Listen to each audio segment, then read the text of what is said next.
Story 1. The Night Shift Watcher. What would you do if you discovered someone had been living in the walls of your workplace for weeks? I've worked the overnight shift at the Quick Stop for 6 months now.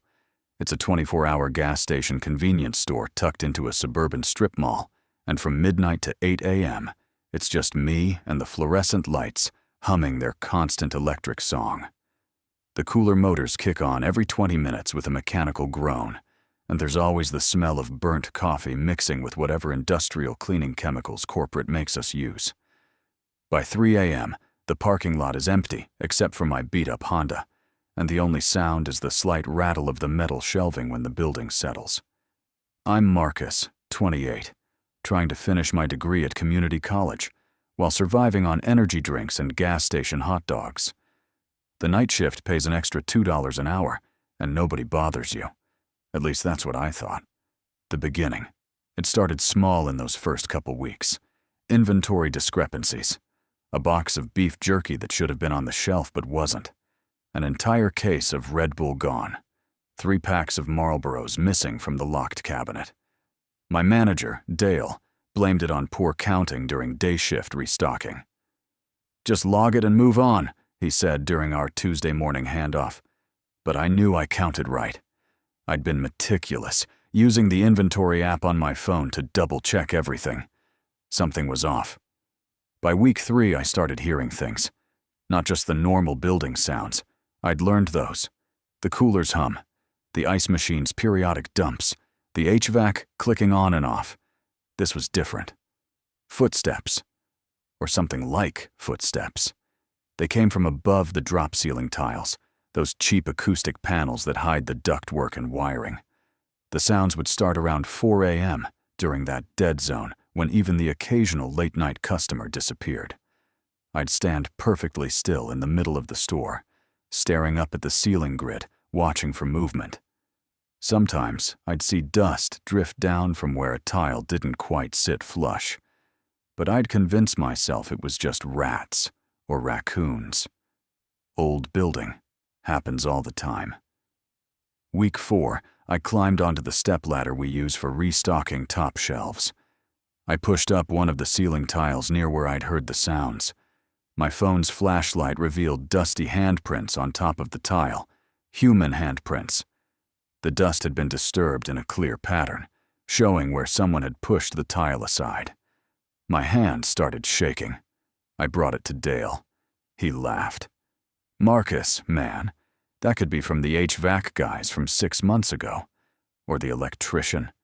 Hell, could be from when they built this place. You're working too many nights, brother. It's making you paranoid." He clapped me on the shoulder and walked away. But I knew those handprints were recent. The dust around them was too fresh, too disturbed. And they were positioned wrong. Not where a maintenance person would logically access ductwork, but directly above the snack aisle where I spent most of my time restocking. The escalation week 5 brought a new kind of horror. One morning, I walked out to my car and noticed my glove compartment was open. I never leave it open. I checked inside. Nothing seemed missing. My insurance card was there, my owner's manual, some old napkins from fast food places. But something felt violated. 2 nights later, I found my vehicle registration receipt, the one I kept in my glove compartment, sitting on the shelf in the stockroom. Just lying there, next to boxes of chips. My sunglasses, which I'd left on my dashboard, appeared on the break room table 3 days after that. Someone had been in my car. Someone had access to the parking lot, to my vehicle, and was bringing my possessions inside too. What? Let me know they could? To show me they were there? I started parking under the streetlight. I locked my doors religiously. I stopped keeping anything personal in my car. But the dread was building in my chest like a living thing, making it hard to breathe during those 4 a.m. hours when the store was tomb silent, except for the breathing. Wait. The breathing. I'd been hearing it for a week, I realized. During the quietest moments, when I'd stop moving and just listen, I could hear it. Slow, rhythmic, coming from above. Not rats. Not HVAC. Breathing. Week 6, I decided to document everything. I set up my phone in the stockroom on night 6, angled up toward the ceiling, recording on a loop while I worked. I went through the footage the next morning in my car before driving home. Hours of nothing. Ceiling tiles, dust motes in the fluorescent light. And then, at timestamp 4:47 a.m., right after I'd walked out to use the bathroom, movement. A ceiling tile lifted, just an inch, then more. A hand appeared, then an arm. Then a person dropped down into the stockroom, silent, practiced, like they'd done it 100 times. They were thin, wearing dark clothes, face obscured by a hood. They moved to the shelf where we kept the cigarettes, grabbed 2 packs, then reached into the mini fridge and grabbed an energy drink. They drank it there, standing in my stockroom in my store. Then they climbed back up, replaced the tile, and disappeared. I sat in my car, hands shaking so badly I could barely hold my phone. Someone was living in the ceiling. Someone had been watching me for weeks. All those footsteps, all those missing items. This person had been right above my head every single night. I called Dale. I sent him the video. He told me to call the police, said he'd come in early. But something in me snapped. Some territorial instinct. Some need to understand. I had to see where they were living. I had to know. The discovery. That night. Discovery night. I brought a real flashlight. One of those heavy mag lights. I brought a hammer from my car. I waited until 4 a.m., that dead hour when whoever was up there might be sleeping. I told myself I was just going to look, just see what was up there. I'd already called the police. They said they'd send someone by around 5 a.m. I couldn't wait. I climbed the stepladder in the stockroom, right where I'd seen them drop down in the video. I pushed the ceiling tile aside. The smell hit me first. Human smell. Sweat and waste and the sweet rot of old food. My flashlight beam cut through the darkness of the crawl space. The ceiling support beams created a low tunnel, maybe 2 feet high. You'd have to crawl. But the space opened up farther back where the building structure allowed for more height. I pulled myself up, my heart hammering so hard I could hear it in my ears. The crawl space was a nest. Blankets, at least 4 of them, probably stolen from the donation bin behind the thrift store 2 doors down. A sleeping bag, still zipped open like someone had just gotten out of it. Food wrappers everywhere. Beef jerky packages, energy drink cans, empty cigarette packs. Dozens of them. A bucket in the corner that I didn't want to examine closely. And photos. God, the photos! They were taped to the ductwork, covering the metal surfaces like wallpaper. Photos of me, printed photos. Me working the register. Me restocking shelves. Me sitting in my car before my shift started. Me walking to my car after my shift ended. Me sleeping. Actually sleeping. In my car during my break, head tilted back against the headrest. There had to be 50 photos, maybe more, chronicling my every move over weeks, maybe months. My stomach lurched. I tasted bile. A notebook lay open on the blankets. I grabbed it with shaking hands. The pages were filled with writing, small, cramped, frantic. My name over and over. My schedule. Notes about what I ate, what I drank, what time I used the bathroom. Marcus good. Marcus safe. Must protect Marcus from them. They come at night. They watch from outside. But I stop them. I keep Marcus safe. My blood went ice cold. The confrontation. I heard movement behind me, not ahead, where the crawl space extended into darkness. Behind me. Back toward the opening I'd just climbed through. A shuffling sound, fabric against metal, breathing. You found my place. The voice was soft, raspy from disuse, gender ambiguous. I kept it clean for you, safe for you. I spun around, flashlight beam catching a figure crouched between me and the exit, thin to the point of emaciation, face obscured by a hood pulled tight. but I could see eyes, wide, unblinking, reflecting the flashlight like an animal's. "I have to keep you safe from them," the voice continued. "They park across the street. Different cars, but same people. They watch you through the windows. They want to hurt you, Marcus. But I watch them watching you. I make sure they don't come inside." Who are you?" My voice came out as a whisper. "I worked here, long time ago, before Dale. They made me leave. Said I was wrong. But I know this place. I know the people who come. I know the dangerous ones." The figure shifted closer. "You're good, Marcus. You deserve protection. Not like the others. They didn't deserve it. But you do." My mind raced. Not like the others. How many others? How long had this person been living up here? "I need to go," I said, trying to keep my voice steady. "The police are coming. They'll be here any minute." "Police are them too," the voice said, and suddenly the figure lunged forward, not attacking, but blocking. "Can't let them take you. Can't let them hurt you. Safe here. Safe with me." I swung the mag light, not to hit, just to create space. The figure recoiled, and I scrambled backward toward the opening. My shoulders scraped against the ductwork. My hand slipped on the metal beams. Behind me, I could hear them following, moving fast through the crawl space with the ease of someone who knew every inch. I reached the opening and practically fell through it, landing hard on the stockroom floor. The stepladder clattered over. Above me, a face appeared in the ceiling opening, gaunt, streaked with dirt, eyes wild.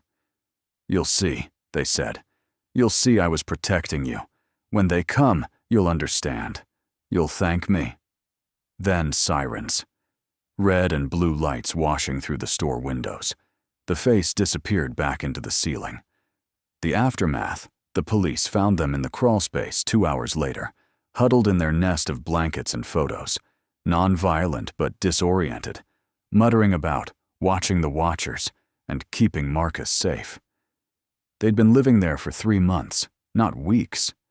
Dale confirmed they'd been an employee 7 years ago, fired for erratic behavior and accusations of paranoia. They'd been evicted from the apartment complex behind the strip mall 4 months prior. They knew the building's layout intimately from their years working there. They knew exactly where they could hide. The police said I was lucky, that the person was mentally ill, but had no violent history, that it could have been worse. They removed dozens of photos, the notebook, evidence of months of surveillance. The store installed security cameras in the stockroom. Dale hired a day porter. The ceiling tiles were all screwed shut. I finished my last 2 weeks of notice before quitting. But sometimes, when I'm in any building with a drop ceiling, I still look up. I still listen for that, breathing in the quiet moments.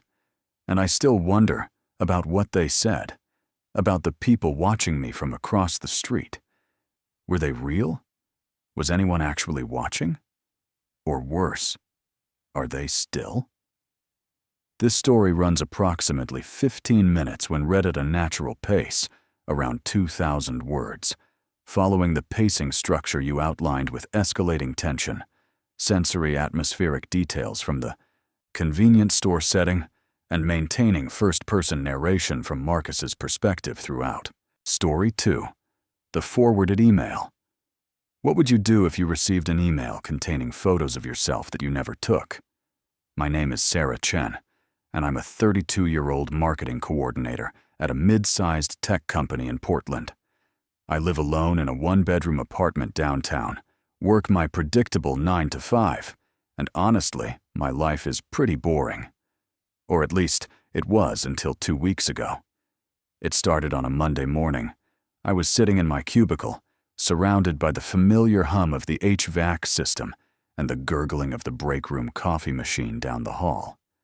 The fluorescent lights above cast that harsh, flat glow over everything, and the faint smell of printer toner hung in the air like it always does.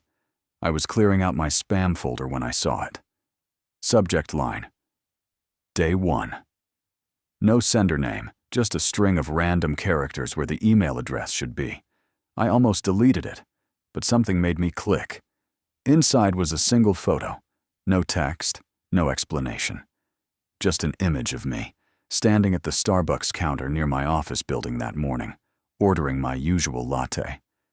The timestamp in the corner read 8:47 a.m., less than 2 hours ago. I stared at the screen, my heart starting to pound. The angle was wrong. Not like someone had taken a selfie with me in the background, but deliberately framed. From across the coffee shop, maybe from the corner near the newspaper rack. I told myself it was nothing. Maybe a weird marketing thing. Maybe someone playing a prank. The next morning, another email arrived. Subject: Day 2. This time, 3 photos. Me at the grocery store the night before, reaching for a box of cereal in aisle 7. Me at the gym, walking through the parking lot with my yoga mat. Me turning onto my street on my walk home, the sun setting behind me. I felt my stomach drop. These weren't random shots. Someone was following me. Someone was watching. Day 3 brought more. The photos showed me getting gas, waiting at a crosswalk, sitting on a bench during my lunch break eating a sandwich. Every single one taken from a distance, from angles I hadn't noticed. Vantage points where someone could hide. By day 4, I was constantly looking over my shoulder. The photos kept coming. Me browsing at the bookstore, me picking up dry cleaning, me standing in line at the post office. Each email contained 3 to 5 images, all time-stamped, all showing me going about my completely mundane life. But I never saw the photographer.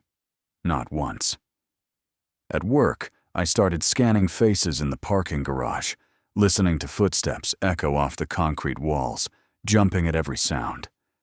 The familiar became sinister. That person walking behind me, were they following? That car parked across the street from my apartment. Was someone inside? Day 5 arrived, and I was almost afraid to check my email. When I finally did, my hands were shaking so badly I could barely click the mouse. Subject: Day 5. One photo. It was taken from inside my car, from the back seat.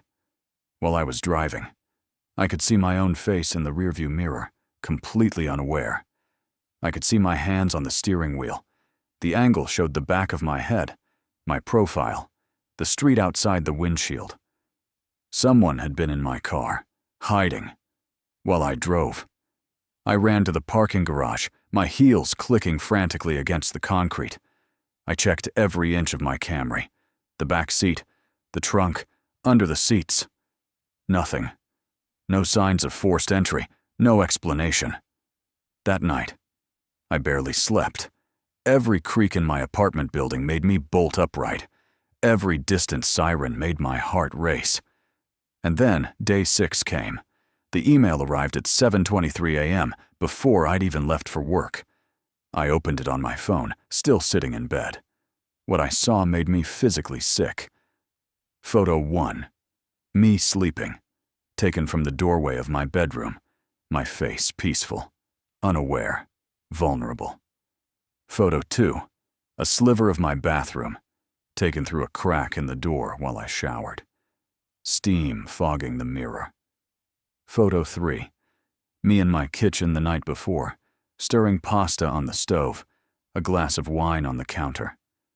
Someone had been inside my apartment, while I slept, while I showered, while I lived my life thinking I was safe behind locked doors. I called the police immediately, my voice breaking as I tried to explain. 2 officers came to my apartment, took a report, examined the photos on my laptop. They were sympathetic, but realistic. "We'll file a report," the older officer said. "But without knowing who's sending these, there's not much we can do yet. No threats have been made. No physical contact." "He's been in my home," I said, my voice barely a whisper. "I understand, ma'am. We'll increase patrols in your area. In the meantime, change your locks. Consider staying with family or friends. But I live alone for a reason. I like my independence. And now, someone was taking that from me.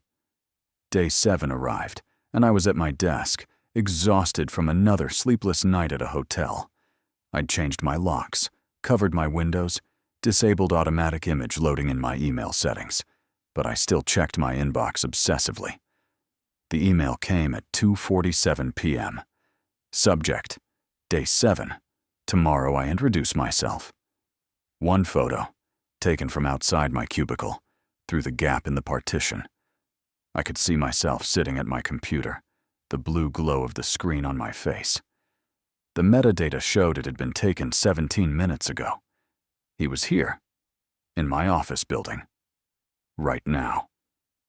I stood up so fast my chair rolled backward and hit the filing cabinet. I spun around, scanning the cubicle farm, rows and rows of fabric-covered partitions, anonymous heads barely visible above the dividers. Anyone could be watching. Anyone. Day 8 was supposed to be introduction day. I came to work terrified, my eyes darting to every face, every person who passed my desk.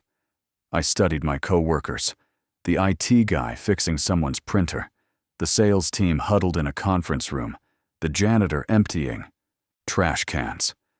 But no one approached me. No one acted strange. No email arrived. The absence was somehow worse than the messages. The anticipation was crushing. Day 9. That's when I met him. "Everyone, this is Marcus Torres," my manager said during the morning team meeting. "He's joining us from our Austin office. Marcus will be coordinating our data systems integration." Marcus smiled, nodded at the room.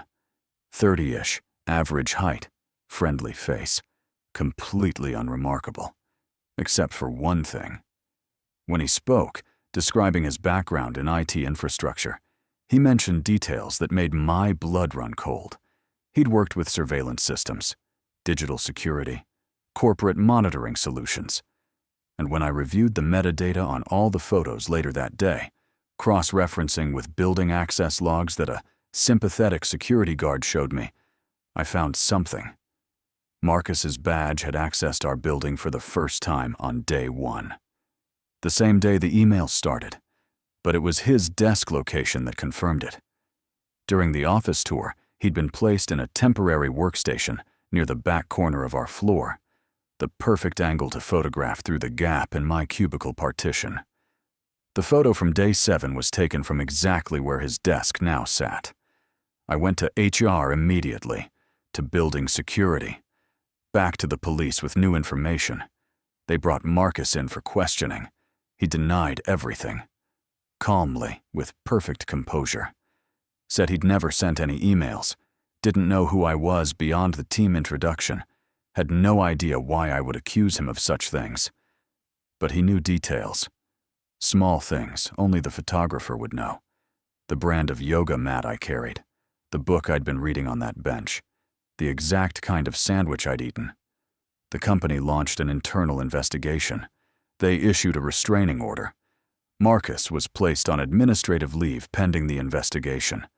For 3 days, there were no emails, no photos. I started to breathe again. Then, on day 12, my phone buzzed with a new message. Different email address, different account, but the same subject line format. Day 12. One photo. Me, sitting in the police station 3 days earlier, giving my statement, taken from outside through the window, and below it, one line of text. I wasn't working alone. My hand started shaking.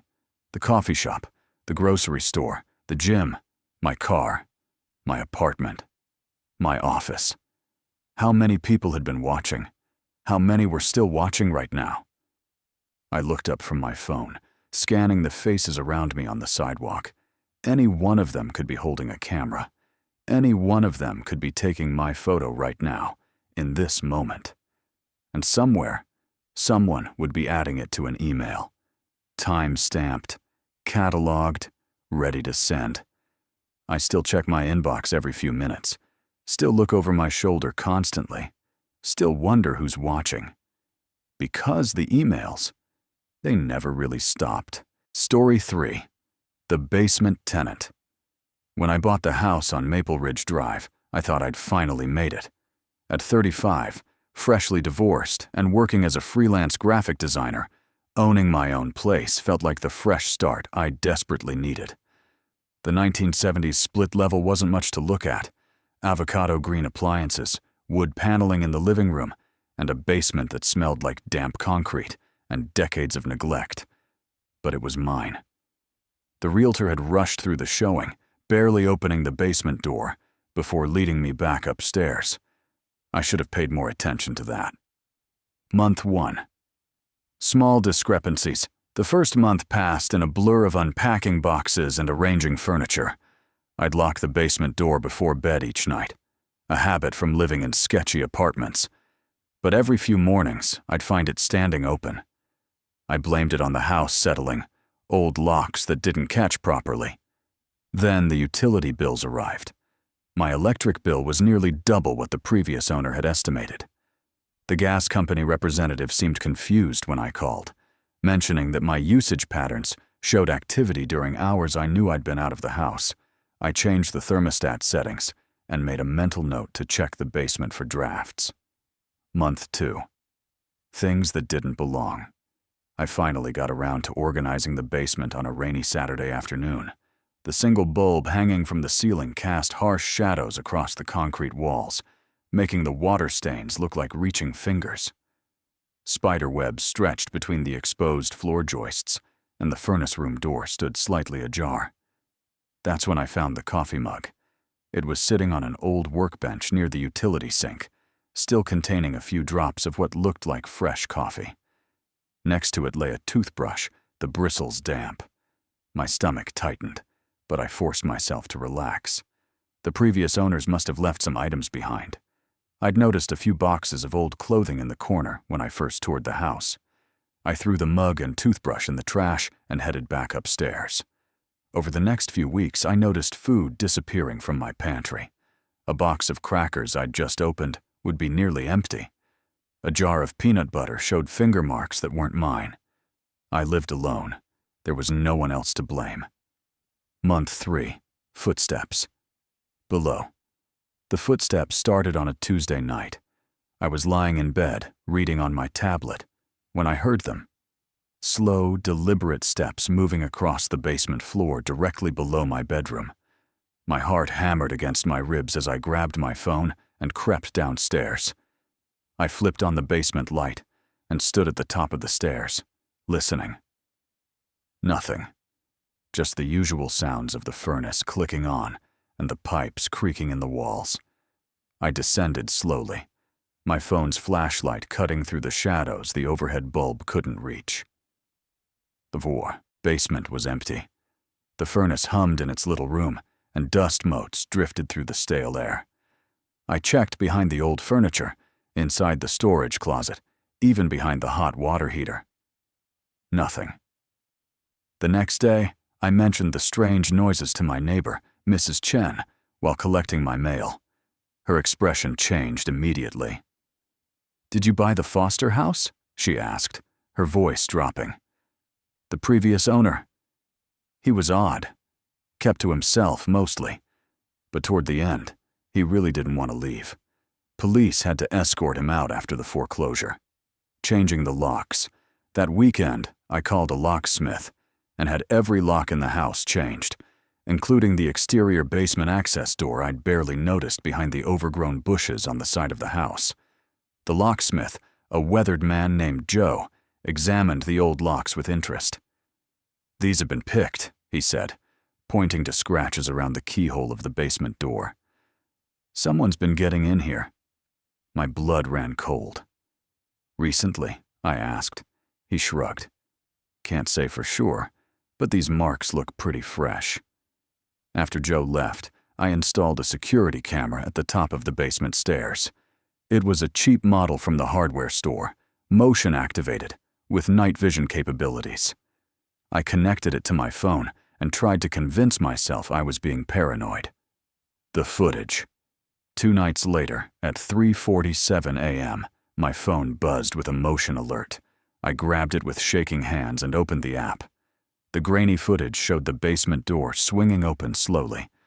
Then a figure emerged, tall, thin, moving with eerie confidence in the darkness.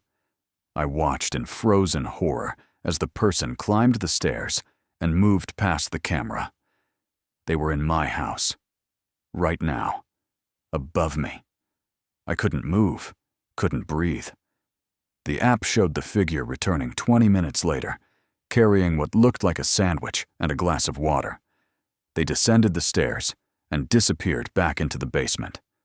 I didn't sleep that night.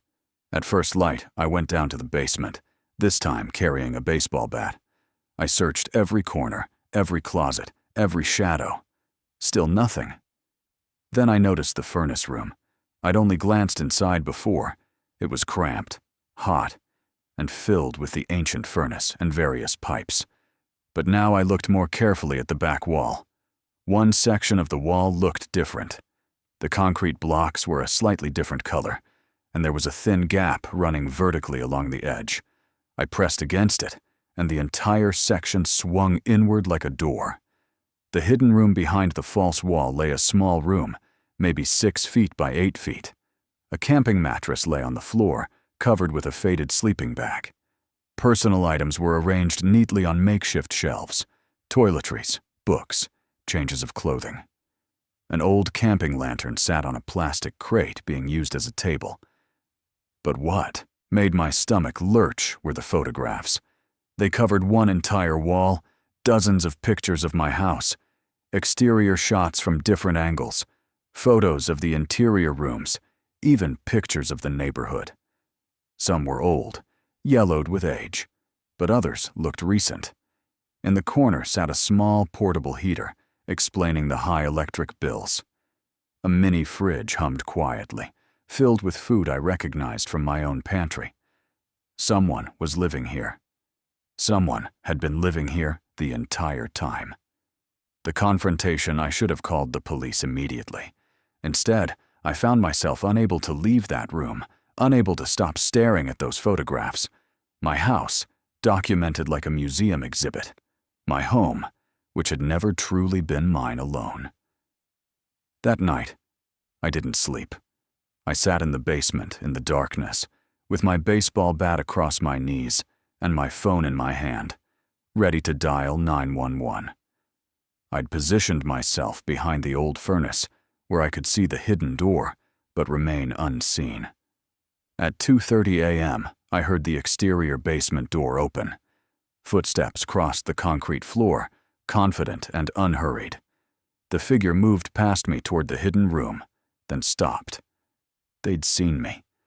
For a long moment, neither of us moved. Then the person walked calmly to an old card table I hadn't noticed before and sat down. They reached into a bag and pulled out a sandwich, unwrapping it methodically. "You should turn on the light," a man's voice said casually. "No point sitting in the dark." With trembling hands, I reached for the pull chain of the overhead bulb. The light flickered on, revealing a man in his early 60s, gaunt but neat, wearing clean clothes that looked slightly too large for his frame.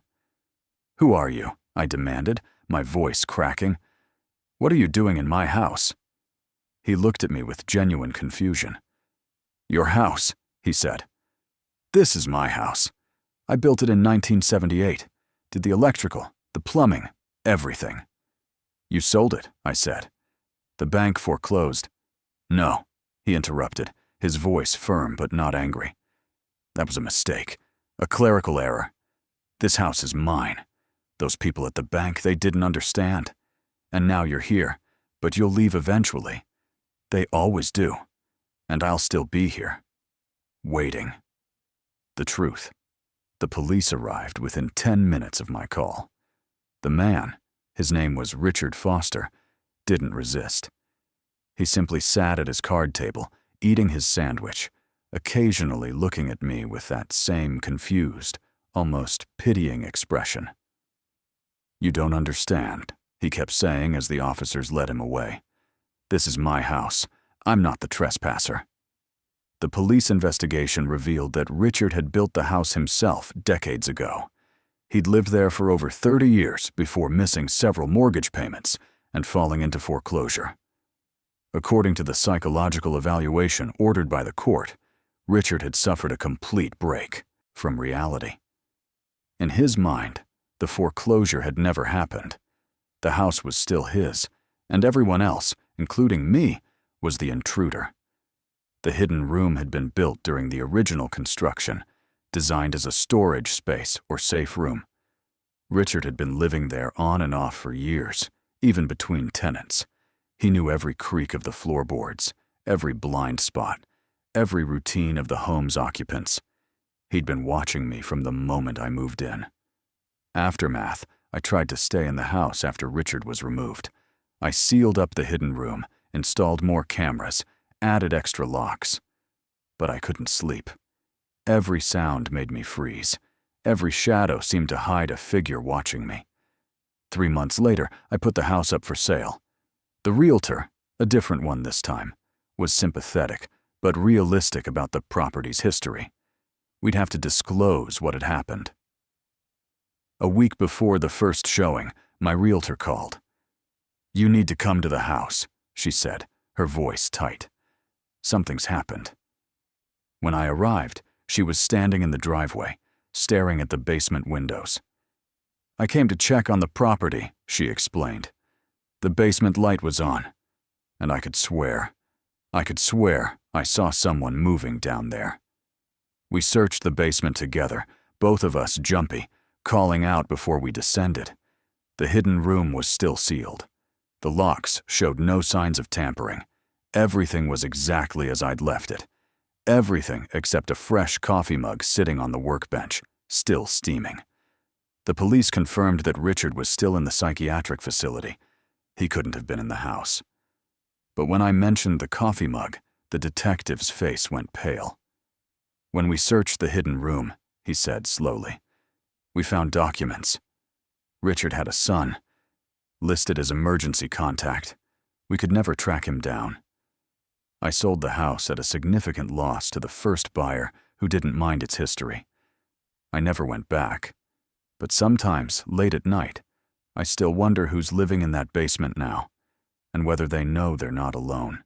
Story 4. The Wrong Road. I'm Jamie, and I've been delivering packages for 3 years now. Contract work, Amazon, FedEx, local couriers, whoever needs a driver that day. Rural routes pay better, but they're brutal. 10 to 12-hour shifts on back roads where cell service dies, and your GPS becomes your only lifeline. By October of last year, I knew these Pennsylvania routes better than my own neighborhood. That's why what happened over the next week made absolutely no sense. Days 1 and 2. The glitch. It started on a Monday during my evening deliveries. I was heading to a farmhouse on Route 44 when my GPS suddenly recalculated mid-turn, directing me down a gravel side road I'd never noticed before.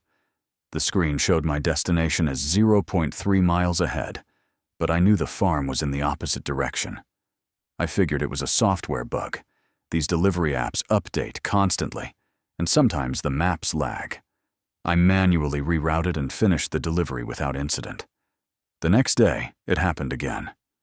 Different route, different town. But my GPS insisted I take the same turn onto that gravel road.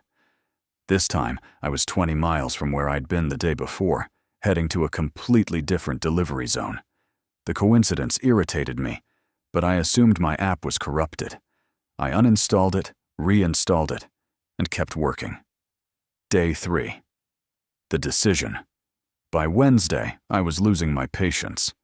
3 times that day, 3 separate deliveries, my GPS rerouted me to that same dead-end location. The address kept appearing. 2847 Hickory Run Road. I'd never heard of it, but the coordinates were identical each time. Around 6 p.m., with fog rolling through the valley and my last delivery complete, I made a decision. I'd drive there myself and figure out what the hell was causing this error. The route took me deeper into forest than I'd expected. Hickory Run Road narrowed from asphalt to gravel, then to dirt barely wider than my Honda Civic. Dense trees blocked what little sunlight remained, and the smell of wet leaves and decay seeped through my vents. My phone showed 1 bar, then no service.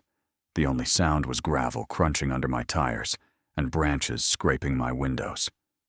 The discovery.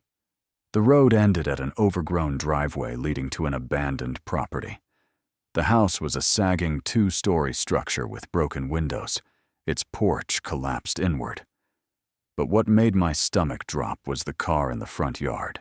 A rusted Honda Civic, same generation as mine, same silver-blue color. It sat tilted on flat tires, covered in 6 years' worth of grime, leaves, and oxidation. I should have left. Instead, I got out. My dashboard glow was the only light as dusk settled into darkness. I approached the rusted Civic, my breath fogging in the cold October air. Through the grimy back window, I could see shapes, packages, old cardboard boxes stacked in the back seat.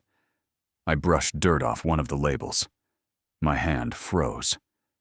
The recipient, name read Jamie Kessler, my name. My address from 2019, back when I lived in Scranton. The investigation. My heart hammered as I tried the driver's door. It opened with a metallic shriek. The interior reeked of mold and rot. More packages filled the front seat, all addressed to me, all dated from 6 years ago. On the passenger seat sat a delivery log binder, the kind I used before everything went digital. I flipped it open. The handwriting was mine. Dates from October 2019, routes I didn't remember driving, addresses I'd never heard of. My hands shook as I opened the glove compartment. Inside was a phone, an iPhone 8, which I'd never owned. I pressed the power button. Dead, of course. But when I held it to the light, I could see the screen protector had a crack pattern identical to the one on my current phone. That's when my GPS spoke. You have arrived at your final destination. Route completed. The escape attempt. I ran back to my car and tried to navigate away, but my GPS wouldn't respond. Every route I entered, home, the nearest town, anywhere, redirected back to this location. I pulled out my phone. No service, and the GPS app showed the same malfunction. I kept an old paper map in my trunk for emergencies. I unfolded it with trembling fingers. Hickory Run Road was there, marked in faded ink, but when I tried to follow it backward, the turns led me in circles. After the 3rd loop, I found myself back at the driveway. Panic set in. I got out again and approached the house, thinking maybe someone inside could explain this. The front door hung open. Inside, the air was thick with dust and the smell of decomposition. My flashlight beam caught picture frames on the walls, photos of a man making deliveries. As I got closer, my blood turned to ice. The man was me. Different clothes, different locations, but unmistakably my face. The calendar. In what used to be a kitchen, I found a wall calendar from 2019. Most dates were blank, but one was circled in red ink, November 20th, 2025. Today's date. Written below it, he arrives.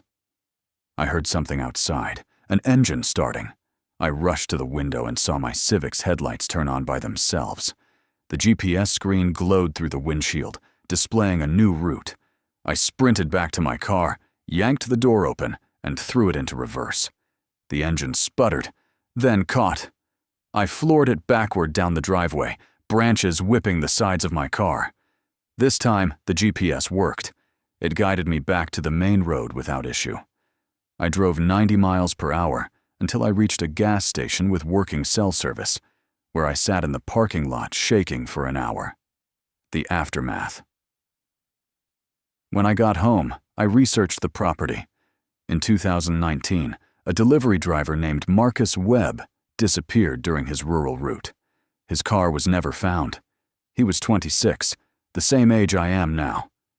The property on Hickory Run Road belonged to his family, abandoned after his disappearance. The next few days, my GPS functioned normally. My routes were smooth, my deliveries routine. But then I started noticing something else. Some of the addresses I delivered to, houses deep in the woods, farms at the end of long driveways, I had no memory of delivering to before. Yet my delivery logs showed I'd been there multiple times. My handwriting was on the signature confirmations. Last night, I checked my phone's photo gallery. There are pictures I don't remember taking. Me standing in front of that rusted Civic. Me holding a package addressed to myself. Me inside that abandoned house. The timestamps say they were taken in 2019, but I've only owned this phone since 2023. This morning, my GPS recalculated mid-route. The screen flickered and a new destination appeared. 2847 Hickory Run Road. I'm parked on the shoulder right now, writing this, trying to decide what to do. The route says I'm 0.3 miles away. My dashboard clock just changed. It says October 15th, 2019. I don't think I'm going to make it home. Story 5. The voice on the baby monitor. What would you do if you heard someone singing lullabies to your child through the baby monitor, but you live alone? Night 1. I woke at 2 a.m. to the soft crackle of static from Emma's baby monitor. The screen glowed pale blue on my nightstand, showing her sleeping form curled around her stuffed rabbit. Then I heard it. A voice, gentle and melodic, singing a lullaby I didn't recognize. The words were indistinct, muffled through the speaker, but unmistakably a woman's voice. I sat up, heart pounding, and grabbed the monitor. Emma hadn't stirred. The singing continued for another 30 seconds, then faded into static. I told myself it was interference from a neighbor's monitor. Apartment buildings were like that, signals crossing, frequencies overlapping. The heating system hummed through the walls. I pulled my blanket tighter and tried to convince myself it was nothing. Night 2. The voice returned the following night, clearer this time. I recognized the melody, "Hush, little baby," but the words were slightly wrong, rearranged. Emma slept peacefully on the monitor screen, her chest rising and falling in steady rhythm. The smell of lavender detergent from her freshly washed sheets drifted from her room down the dark hallway. I crept to her doorway, phone flashlight off, letting my eyes adjust to the shadows cast by her nightlight. Emma was exactly where the monitor showed her, but the old wooden rocking chair in the corner, my mother's rocking chair that I'd brought from storage, was moving. Just slightly. Just enough to creak against the floorboards. The singing stopped the moment I entered the room.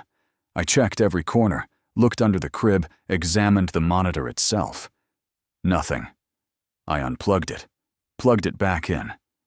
The rest of the night, I slept in the rocking chair, watching Emma breathe, listening to the building settle around us. Night 3. Good night, sweet Emmy Bear. Dream of butterflies and sunshine. I froze in my bed, monitor clutched in trembling hands. Emmy Bear.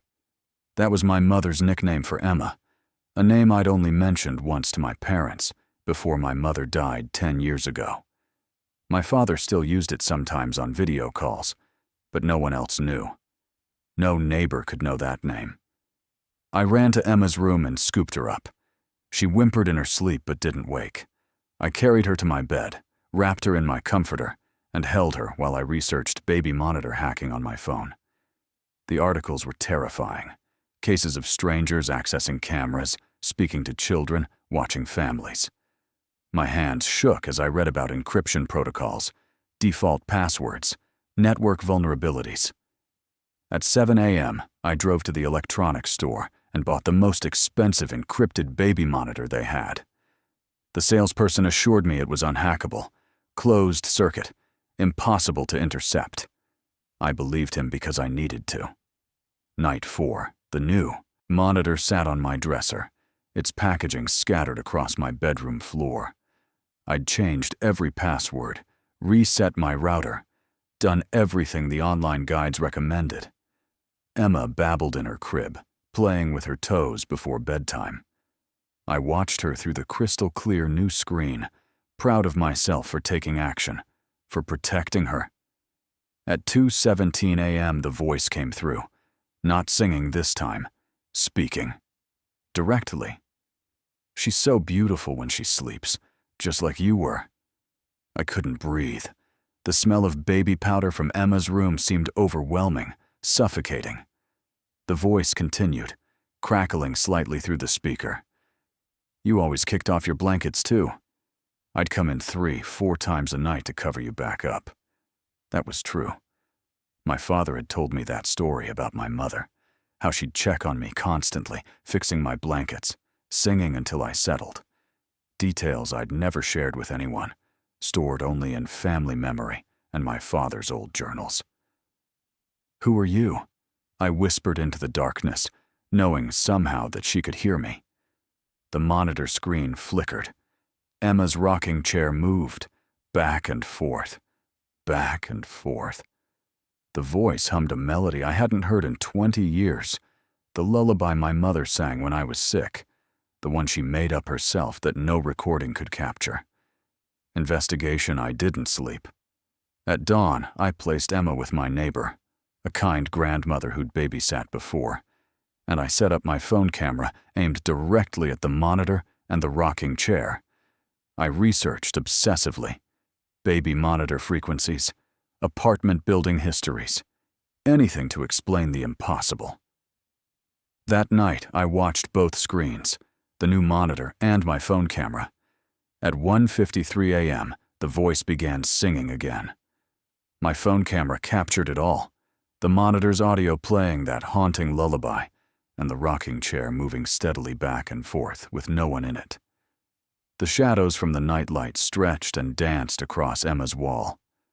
I know you're watching, the voice said, and I swear it sounded amused. I've waited so long to meet little Emmy Bear properly. Tomorrow. The park. Our special place by the swings. I'll see you both there. Our special place. When I was Emma's age, my mother took me to Riverside Park every Thursday, always to the same bench by the swings, where she'd push me while singing. How could anyone know that? The park, I should have stayed home. I should have called the police, my father, anyone. But I needed witnesses. I needed to prove I wasn't losing my mind. And somewhere deep down, beneath the terror, I needed to see who, or what, was speaking to my child. The October morning was cool, fog drifting between the playground equipment. I pushed Emma in the baby swing, her delighted squeals piercing the quiet. 3 other parents scattered across the park, close enough to notice if something happened. That's what I told myself. Alex?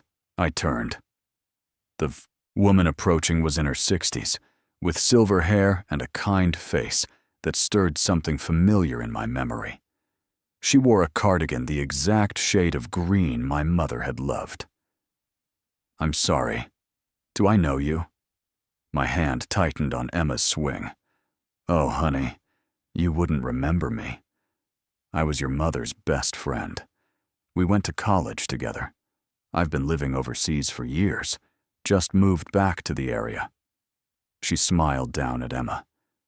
And this must be Emmy Bear. Your mother would have adored her. Everything she said sounded plausible. But my mother never mentioned a best friend from college.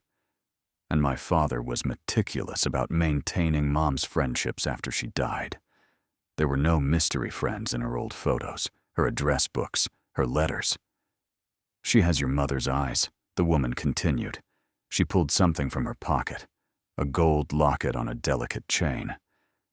I wanted to give you this. It's a photo of your mother holding you as a baby. I thought Emma should have it someday. Inside the locket was a photo I'd never seen.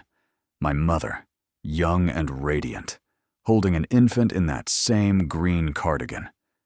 But something was wrong with the photo. The quality was too good for the era, the colors too vivid, and my mother's expression, proud but somehow hungry, didn't match any photo I'd ever seen of her with me. How did you know we'd be here? I asked quietly. The woman's smile didn't waver. Lucky guess. Your mother always brought you here on Thursday mornings. It was Friday. I grabbed Emma from the swing and walked away, forcing myself not to run. The woman didn't follow. When I looked back from my car, she was gone. The truth. That evening, while Emma napped, I scoured the internet for any information about deaths in our apartment complex. It took hours of searching through old news archives and property records before I found it. Margaret Keene died 15 years ago in Unit 2B, my unit, of suspected carbon monoxide poisoning. The articles mentioned she'd been a troubled woman, increasingly unstable after losing custody of her own children. Neighbors reported hearing her through the walls at all hours, singing lullabies to empty rooms. The final article mentioned that police found dozens of photos in her apartment, photos of neighborhood children, names and routines, documented in careful handwriting.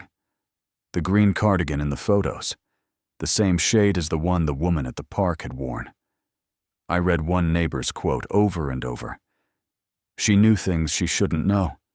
She'd tell the children details about their families, their parents' pasts. It was like she could see into their homes. Moving day. 2 weeks later, we left that apartment forever. I'd broken the lease, paid the penalty, packed everything in a frantic 3 days. The new house was 40 minutes away, a small rental with good locks and no shared walls. I bought all new baby monitors, smoke detectors, everything. Fresh start. Clean slate. Emma adapted quickly. I didn't. I jumped at every creak, checked her room obsessively, researched the house's history, until I could recite every owner back to 1960. Nothing tragic. No deaths. No Margaret Keene. 3 nights in the new house, I finally slept deeply for the first time in weeks. At 2 a.m., the monitor crackled to life. Soft, gentle, triumphant. Found you again, sweet Emmy Bear. Did you think you could leave me behind? I'm not tied to a place, honey. I'm tied to you. Just like I was tied to your mother before she escaped me. But she couldn't protect you forever, could she? Now it's my turn to sing you to sleep. Every night. Forever. The rocking chair I'd left behind in the old apartment sat in the corner of Emma's new room, rocking slowly back and forth. I never owned a rocking chair in this house. The voice began to sing, and Emma smiled in her sleep. Story 6. The hospital third shift. Jordan pressed the mop handle against the linoleum floor, the rubber wheels squeaking as the bucket rolled past the nursing station on the 3rd floor. The fluorescent lights overhead flickered intermittently, casting uneven shadows across the antiseptic-smelling corridor, where only the distant beeping of machines broke the silence. At 2:47 a.m. on a Tuesday morning, 8 months into working environmental services at Memorial Hospital, Jordan noticed a thin strip of yellow light bleeding from under the door of room 237. The first encounter, Jordan pushed the door open, expecting an empty space ready for cleaning. Instead, an elderly woman sat upright in the hospital bed, her weathered hands folded neatly over the thin white blanket, television flickering blue light across her face. She turned toward Jordan with a warm smile, her eyes crinkling at the corners, and said nothing, just watched as Jordan stood frozen in the doorway, mop still dripping onto the floor. The cold ventilation hummed through the air vents, carrying the sharp scent of medical chemicals and disinfectant. Jordan cleared their throat and muttered an apology before backing out of the room, confusion settling like ice in their stomach. At the break room 15 minutes later, Jordan pulled out the assignment sheet and ran a finger down the list until landing on room 237. Closed. Deep cleaning protocol. Do not enter. Jordan found the night supervisor, Marcus, in the supply closet restocking gloves. Room 237, Jordan asked. Is someone actually in there? Marcus looked up, his expression puzzled, and shook his head slowly.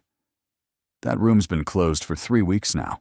Infection control protocol after the last patient, he said, returning to his inventory. Patricia's name.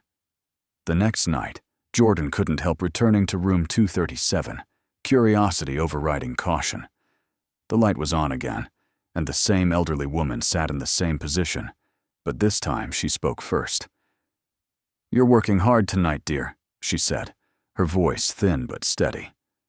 Jordan asked how she knew, and the woman smiled again before adding, "Patricia always says the third shift works the hardest, but she won't be saying that anymore." The name hit Jordan like a slap. Patricia was one of the senior nurses on rotation, someone Jordan saw every few nights at shift change. Jordan left the room and walked quickly to the nursing station, rubber soles squeaking too loudly against the quiet floor. The charge nurse glanced up from her charts, and Jordan asked if Patricia was working tonight. "No, she called in sick earlier today. First time in years, actually," the nurse replied, already turning back to her paperwork. Jordan dismissed it as coincidence, but the cold feeling in their chest didn't go away. Escalation. Over the next 2 nights, Jordan returned to room 237, despite every instinct screaming not to. The woman was always there, always pleasant, always knowing things she shouldn't. On night 3, she mentioned the hospital's old East Wing renovation from 1987, details Jordan later confirmed with a veteran janitor who'd worked there for decades. On night 4, she asked how Dr. Chen's daughter was recovering, referencing a staff member's family emergency that had happened only that afternoon. Then came the news on day 5. Patricia had died in a car accident on her way to pick up medication. She never returned to work, never called in sick again, never spoke to anyone. Jordan sat in the employee break room staring at the memorial email on their phone, remembering the woman's exact words. She won't be saying that anymore. The doctor's prediction. On night 6, Jordan's hands trembled slightly as they pushed open the door to room 237.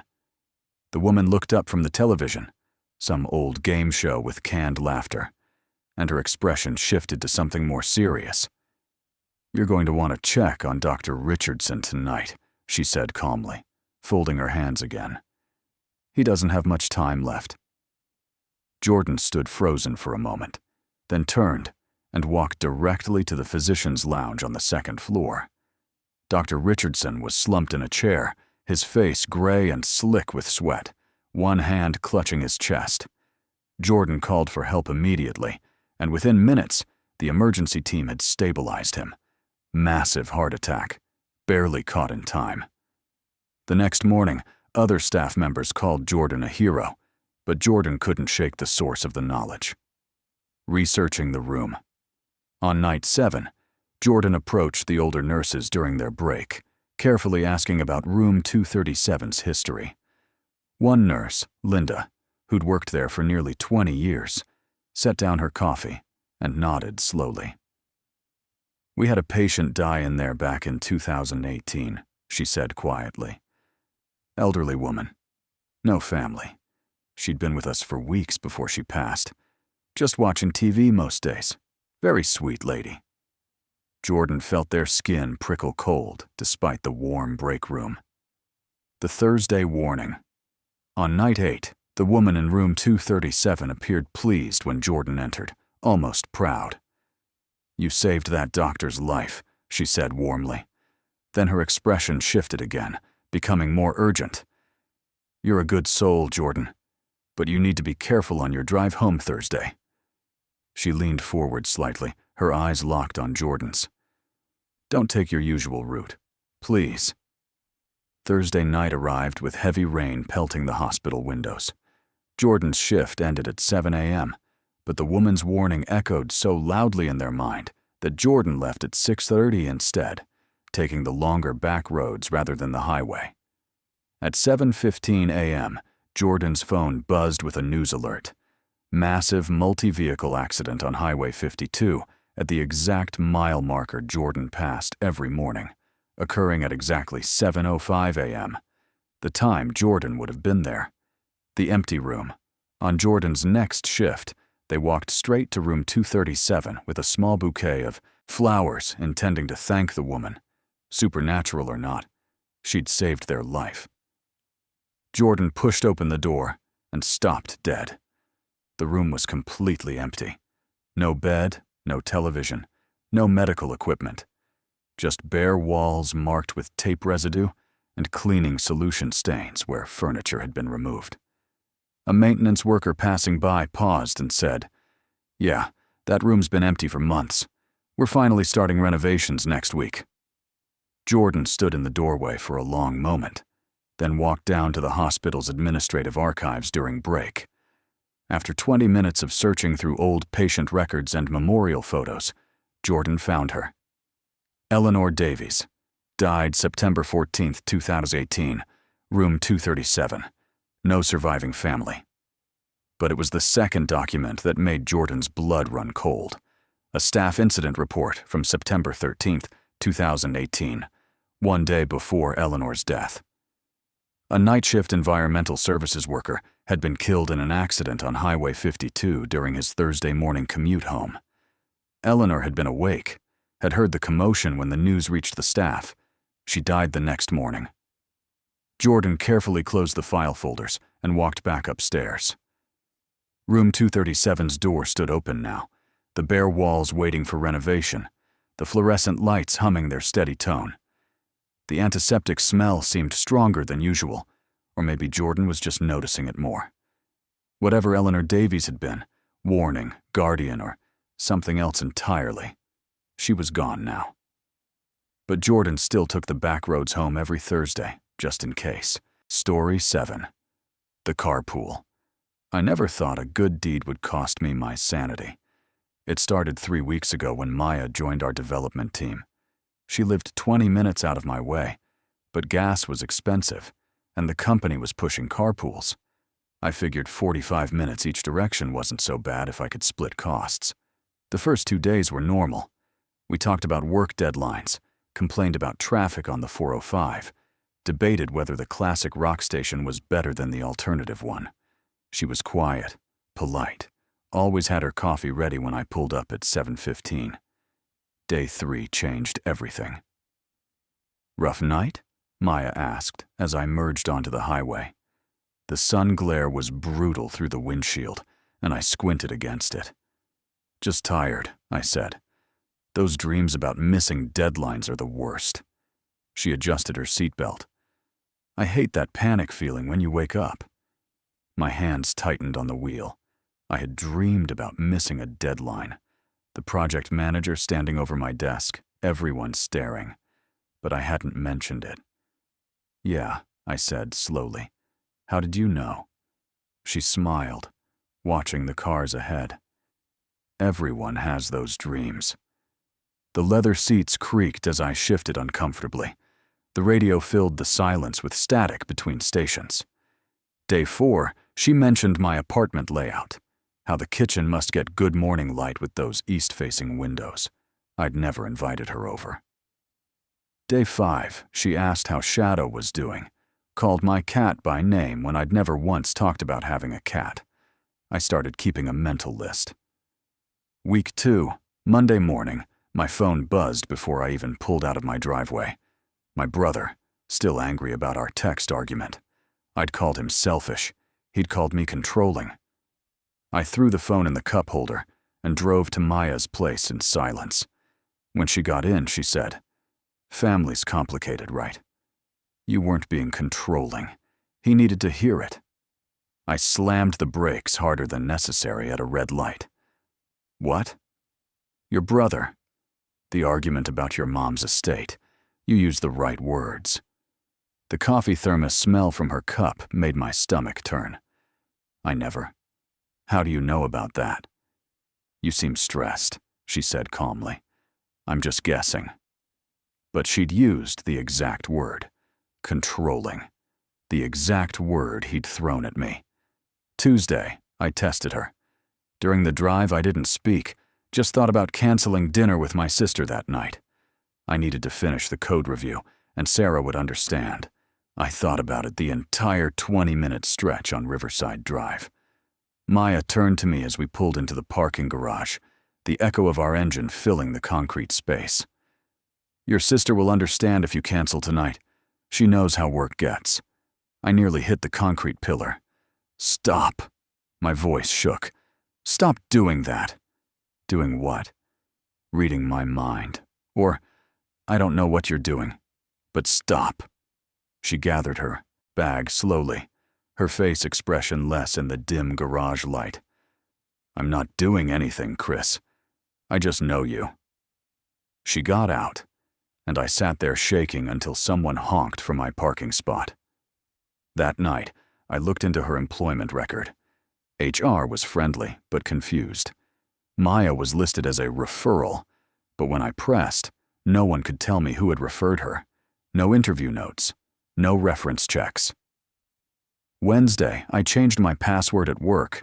Thought about changing it from Shadowcat 2019 to something with special characters. Thought about it while stuck in traffic, Maya humming along to a song on the radio. You should add a special character, she said casually. Makes it more secure. I nearly drove off the road. Thursday, she went further. Described my mother, the way her hair curled at the ends, how she always smelled like lavender soap, how she'd hum while cooking. My mother died when I was 7. I kept exactly 3 photos of her in a box in my closet that I hadn't opened in 5 years. Friday, I couldn't take it anymore. The morning commute, the sun still low and blinding, traffic noise muffled by the closed windows. I pulled over into a gas station parking lot. What are you? I demanded. How do you know these things? Maya turned to face me fully, and her expression was almost sad. I've known you much longer than 3 weeks, Chris. You just don't remember yet. That's impossible. Is it? She reached into her bag. I brought something for tomorrow, to help you remember. She wouldn't say anything else the rest of the drive. Monday morning, week 3, she was holding a photo album when I picked her up. She didn't wait for me to ask, just opened it on her lap as I drove. Pictures of me. Age 5 at a birthday party, wearing a stupid paper hat. Age 12 at the community pool. Age 16 at what looked like a school fair. And in every photo, slightly blurred in the background or cut off at the edge, was a girl. Dark hair. Maya's eyes. I don't remember any of these, I whispered. I know you don't. That evening I called my parents. My dad was dismissive at first, then went quiet when I described Maya. He put my mom on the phone. She asked me to send the photos. Tuesday morning she called me back. We found some old albums. There's a girl in a few pictures. We don't remember her name. We thought she was just someone's cousin or, Chris, why are you asking about this? I didn't know what to tell her. Wednesday, Maya was already talking when she got in the car. Your parents remember the incident, even if they pretend they don't. They paid someone to help you forget. A therapist, they called him. Hypnotherapy, they said, to help you move on after the trauma. What incident? My voice was barely audible over the radio static. We were 8. We promised we'd be together forever. We did a ritual we found in a book from your attic. Candles, blood from our fingers, words we didn't understand. Your parents found us. They said I was disturbed, dangerous. They moved you across town, changed schools, tried to erase me. That's insane. You wrote about it, in your diary. Do you still have it? I didn't answer because I didn't know. Thursday, she described the promise in detail. How we'd sat in my basement, 9 years old, candles flickering. How we'd sworn to find each other no matter what. How I'd cried when they pulled me away, screaming her name. I never forgot, Chris. I waited. 20 years. I got the job here because I knew you worked here. I've been watching, waiting for you to remember. But you never will you? The highway monotony felt suffocating. Cars endlessly merging, exiting, the same buildings passing by. Tomorrow, she said quietly, as we pulled into the parking garage, our voices echoing. Tomorrow, we leave together. The promise is still binding. I've waited 20 years for you to remember. But memory doesn't matter anymore. I'll just take you. I didn't show up Friday. I called in sick, blocked her number, sent HR an email saying the carpool was over. I expected angry texts, voicemails, her showing up at my door. Nothing happened. Monday, I went to HR in person, asked about Maya's termination paperwork. The woman looked at me confused. Maya? We don't have anyone by that name. She worked here for 3 weeks. I'm sorry, Chris. I've been here 5 years. We've never had a Maya in development. I pulled up her employee photo on the company directory. The page was gone. Her desk, empty. No nameplate. Nothing. Her coworkers looked at me like I was insane when I asked about her. That night, I found a hair in my car, long, dark, wrapped around the passenger seat headrest. I'd had the car detailed 2 days ago. And then, cleaning out my closet, I found it. A small journal with a blue cover, my childhood handwriting inside. Most pages were about normal things: school, friends, video games. The last entry, dated 20 years ago, made my hands shake. Maya and I made a promise today. We used the special words from the book. She said we'll be together forever now, no matter what. I'm scared but excited. Mom's calling me for dinner. I'll see her again someday. The handwriting was definitely mine. Now, every morning when I drive to work alone, I check the rearview mirror. The leather seats still smell faintly like her coffee. The radio static between stations sounds like whispered words I can't quite make out. And sometimes, in that sun glare through the windshield during the morning commute, I see her in the passenger seat, patient as always, waiting for me to remember, or waiting for the promise to pull me back. This first-person narrative maintains Chris's perspective throughout, using strong sensory details: coffee smell, leather seats, sun glare, radio static, parking garage echo, and his internal voice to create immediacy and psychological horror. The pacing follows your 15-minute structure with escalating tension, and the unresolved ending leaves readers questioning reality and the supernatural binding promise.